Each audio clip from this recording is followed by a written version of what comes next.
ये जो विश्वास जीतने की परंपरा हमारे साथ है, ये हमने नहीं सोचा कि इसी विश्वास जीतने में हम 700 साल गुलाम हो गए। पृथ्वीराज चौहान ने भी 16 बार विश्वास जीता था, गुरु गोविंद सिंह ने भी जीता था, विश्वास नहीं मिला आपको आज तक। विश्वास नाम का कवि मिल गया है दिल्ली में, लेकिन विश्वास नहीं मिल रहा। हम कब तक सब जानने के बावजूद भी इस कोशिश में लगे हुए हैं कि नहीं, पूरी दुनिया का विश्वास जीतने के बाद हम करेंगे। शांति सिर्फ शक्ति से स्थापित होती है, भीख मांगने से और हाथ जोड़ने से नहीं होती। आप शक्ति का प्रदर्शन कीजिए, और आपने जब जब किया है तब तक रिजल्ट आपको अच्छे मिले हैं। लिहाजा हम यह कहें कि हम शक्ति प्रदर्शन तो करेंगे, हम बम धमाका तो करेंगे, लेकिन हमारी राष्ट्रीय पॉलिसी अजीबोगरीब किस्म की है। हमारा राष्ट्रीय खेल है हॉकी। आपके राज्य ने बड़े सारे खिलाड़ी दिए हैं, लाकड़ा से लेके डुंग डुंग तम तमाम बड़े खिलाड़ी थे। हॉकी खेलने का जो राष्ट्रीय खेल है, उसका एक ही नियम है, वो बदला नहीं पिछले कई सौ सालों से, attack is the best defence. लेकिन राष्ट्रीय पॉलिसी हमने क्या बनाई कि पहले हमला नहीं करेंगे, पहले हमारे ऊपर करो, और हम मर गए तो ठीक है, और जिंदा रहे तो फिर हम तुम्हें जवाब देंगे। तो ये पूरी पॉसिबिलिटी मान के चलते हैं कि हमला होने के बाद हम बचेंगे, तब हम जवाब देंगे, लेकिन ऐसा होता नहीं है। हमने कारगिल का युद्ध भी उसी हालात में लड़ा, हमने 65 का 71 का, सारे युद्ध हमने अपनी तरफ से शुरू नहीं किए। अभी हम जिस विजय दिवस की बात कर रहे थे, सन 65 के युद्ध में तो आप हाजीपीर लाहौर में चले गए थे, हाथ जोड़ के खाली करवाया, वापस कर दिया समझौते के बाद। जब भी इस देश ने शक्ति दिखाई है, इस देश की सत्ताओं पर, व्यवस्थाओं पर ऐसे बौने लोग बैठे हैं कि उन्होंने अपने लोगों को झुका दिया। अब तो किताबें मौजूद हैं, और लिखने वाले में बार बार इस बात को रिमाइंड कराता रहता हूं कि लिखने वाला कोई आरएसएस का नहीं है, कोई 5 जन का एडिटर नहीं है, कोई ऑर्गेनाइजर का एडिटर नहीं है। तमाम वो लोग हैं जो बिल्कुल दूसरी बैकग्राउंड से आए हैं, और वो भी आज सच लिख रहे हैं। एक किताब लिखी है अनुज धर ने, उस किताब को मार्केट में अवेलेबल है। उसने कुछ भी अपनी तरफ से नहीं लिखा है। 20-25 देशों से जो डॉक्यूमेंट थे उस वक्त के, वो सारे डॉक्यूमेंट लगाए हैं उसने। उस किताब का नाम है your prime minister is dead, जिसके ऊपर विवेक अग्निहोत्री नाम के एक नेशनलिस्ट फिल्म डायरेक्टर ने फिल्म बनाई है, ताशकंद फाइल।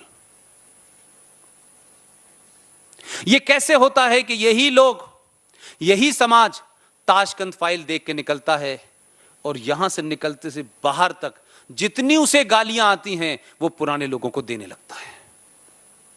एक खास किस्म की पार्टी को देता है, उसके लीडर्स को देता है। वो यहां फिल्म देखने आता है तो उसको पता नहीं होता कि मुझे क्या देखना है, लेकिन देखने के बाद वो कन्विंस हो जाता है फैक्ट के साथ में कि इस देश के साथ किन लोगों ने गद्दारी की है।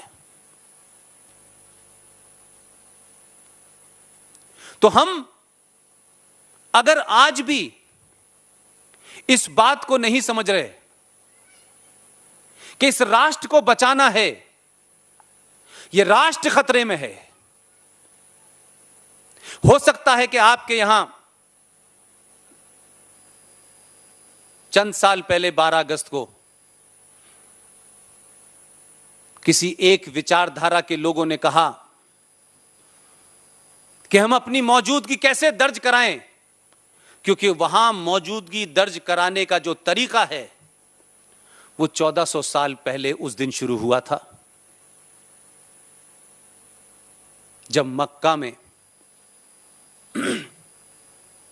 मोहम्मद साहब के दामाद अली का फजर की नमाज जो सुबह 4:30 बजे होती है, जब वो नमाज पढ़ने गए तो उनके बराबर में एक आदमी लेटा हुआ था। तो अली ने उनसे पूछा, क्या आपकी तबीयत खराब है? क्योंकि वो बिल्कुल दंडवत लेता हुआ था, जो नमाज पढ़ने का तरीका नहीं है। तो उसने कहा कि मैं आज एक बहुत बड़ा गुनाह करने जा रहा हूं, इसलिए मुझे गुनाह करने का अफसोस भी है, लेकिन वो करना है मुझे। उनका नमाज का वक्त हो रहा था, उन्होंने नियत बांधी, नमाज पढ़ने लगे। और जब सजदे में झुके, वो शख्स खड़ा हुआ और उसके सीने के पास में तलवार छुपा रखी थी, उसने अली की गर्दन काट दी। मोहम्मद साहब के दामाद की गर्दन काटने वाले लोग।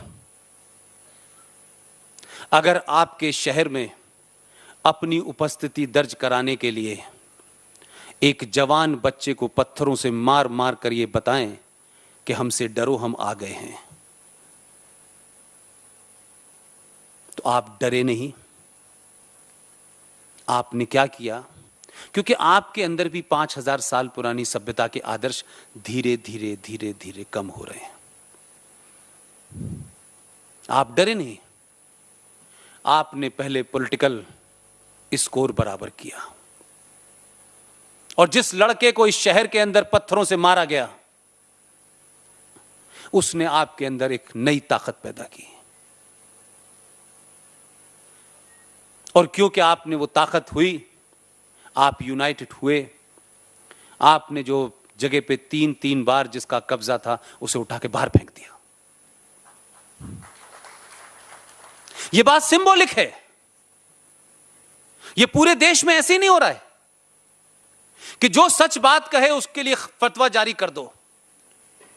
सलमान रश्दी कहे उसको मारने का फतवा जारी कर दो, तस्लीमा नसरीन कुछ बोले उसे फतवा जारी कर दो। जो लोग डरा रहे हैं वो खुद इतने डरे हुए हैं कि वो हर बार एक नया तरीका ढूंढते हैं, किस तरीके से मारा जाए, कैसे लोगों में डर पैदा किया जाए। तो जो 1400 साल पहले शुरू किया था, वो सिलसिला रुक नहीं रहा है। क्योंकि अब आप सवाल पूछने लगे हैं। और मैं बार बार यह कहता हूं कि तमाम नेशनलिस्ट लोगों को इस सोच से बाहर आना चाहिए कि अब हमें हर एक को जवाब देना, हमें नहीं जवाब देना भाई। अब तुम्हें जवाब देना है तो ठीक है, हम तुम्हारे किसी सवाल का जवाब नहीं देंगे। जवाब देते देते 700 साल गुजर गए, तुम हमारे जवाब से मुतमईन नहीं हो पा रहे, लिहाजा हमने जवाब देना बंद कर दिया। अब सवाल पूछिए। थोड़ा थोड़ा सोसाइटी में सवाल आपने पूछना शुरू किया। पूरा यूरोप चिल्ला रहा है। पूरे यूरोप में फ्रांस से लेके न्यूजीलैंड, ऑस्ट्रेलिया से लेके सब में त्राही मची हुई है।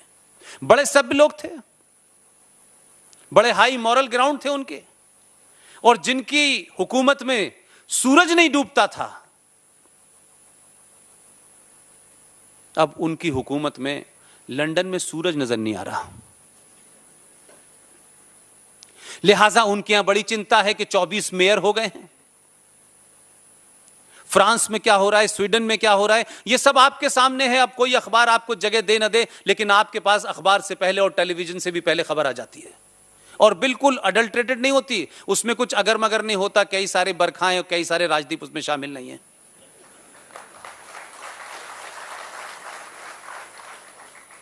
लिहाजा वो लोग अब आपसे क्या उम्मीद कर रहे हैं? क्योंकि आपने सिर्फ थोड़ा सा नैरेटिव बदला है और सवाल पूछा है। और आपने सवाल पूछना शुरू किया तो पूरा यूरोप कह रहा है। आप विदेशी अखबार पढ़िए। 12 साल मैंने बड़े अखबार पढ़े, अभी भी पढ़ लेता हूं, अब समय कम मिल रहा है। वो कहता है कि अगर इस्लामिक आतंकवाद को पूरी दुनिया में कोई रोक सकता है तो सिर्फ भारत रोक सकता है।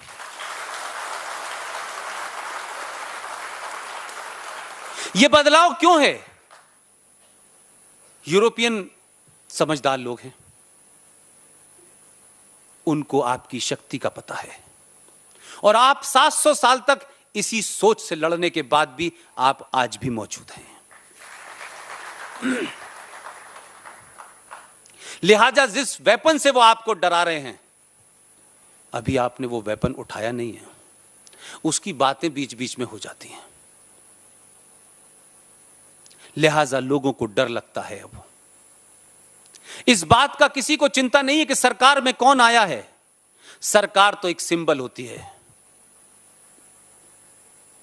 लोगों को डर यह लग रहा है कि जो ईवीएम हैकिंग करके सत्ता में आते थे, इस बार तो इसने इस देश की मेजॉरिटी का दिल ही हैक कर लिया है। लिहाजा संकट यह है कि दिल में हैक करने के बाद लंबे समय तक बसता है आदमी, रोज रोज नहीं बदलता, और रोज रोज आप अपने दिल में किसी को नहीं बसाते। तो डर यह है कि अगर यही समाज खड़ा हो गया और इसे अपने गौरवशाली इतिहास का पता लग गया, इसके अंदर पुरुषार्थ जाग गया, तो फिर हमारा रास्ता नहीं मिलेगा कि हम किस किस रास्ते से भागें। लिहाजा जितनी ताकत से राष्ट्रवादी ताकतें मजबूत होकर खड़ी हो रही हैं, अपने बल पे खड़ी हो रही हैं, किसी झूठ किसी फरेब पे नहीं खड़ी हो रही, उतनी ही ताकत से आप पे हमला हो रहा है।